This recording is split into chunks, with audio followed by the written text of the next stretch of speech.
We're back with new details tonight in a troubleshooter investigation that left patients with braces on their teeth and the provider closed up shop. Troubleshooter Diane Wilson brought us this story yesterday. Diane, now your phone can't stop ringing. I know, we are hearing from more patients and they want their money back so they can get treatment from a licensed provider. Now, the woman behind this Smiling Face company admits to me she was not licensed to do the orthodontic work, but claims she had a doctor who always oversaw the treatment. But some patients are telling me they never saw this doctor.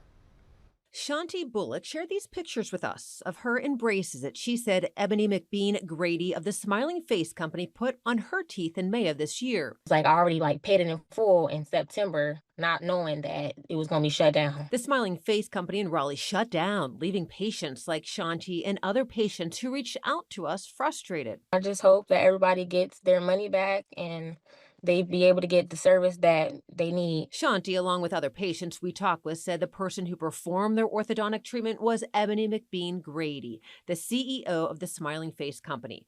McBean Grady did admit to me she's not licensed to do dental work, but claims that Dr. Darren Ramsey was the licensed dentist she worked under and said he always oversaw the treatment. On this patient's invoice from 2024, it does list Dr. Ramsey's name.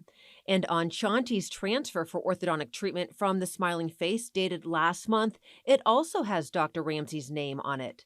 Some patients also said they did see Dr. Ramsey in the office at times. When the Smiling Face company closed, it sent this email to patients stating, effective immediately, Dr. Darren Ramsey is no longer providing treatment at our office. As a result, we are unable to continue orthodontic adjustments or related procedures. Our office will be permanently closed. Shanti says she never saw Dr. Ramsey for her treatment, so she reached out to him. He told me that Ebony had a copy of his license, so she was able to, keep the service in business. Shanti, along with other patients, shared this email they said Dr. Ramsey provided that's dated February 2024.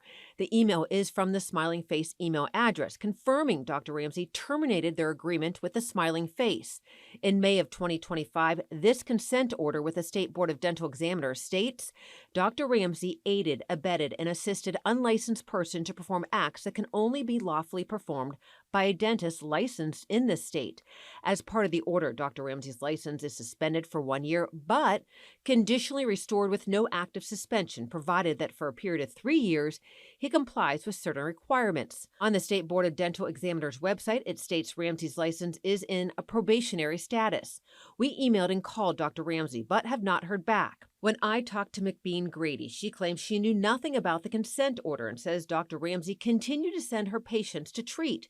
She said it wasn't until a representative of the State Board of Dental Examiners showed up at her office letting her know about Dr. Ramsey. And she said that's when they immediately closed down. That forced Shanti to find a new provider. They were showing my x-rays. It was I didn't have braces on my back teeth. She said that licensed provider told her that her braces were done incorrectly. They took off what the Smiling Face company put on her teeth and started treatment all over again. I want my money back. All of it. She wants her money back as now she has to pay for those new braces again. Now, I asked McBean Grady if patients that paid in full will get a refund, but she did not answer, only saying she recommended another provider where patients could go, but that provider told me patients would still have to pay.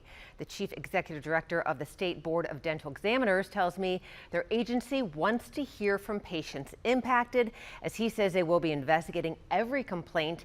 He says they do their best to shut down unlicensed practices as they do the public harm. And that agency actually has a license search on their website where you can very easily just get the dentist license number and put it in there to see if they are licensed. You wouldn't think you'd have to do that. Right. But these patients said they never thought they could do that. So it's easy to do, but they do want to hear from patients who are impacted.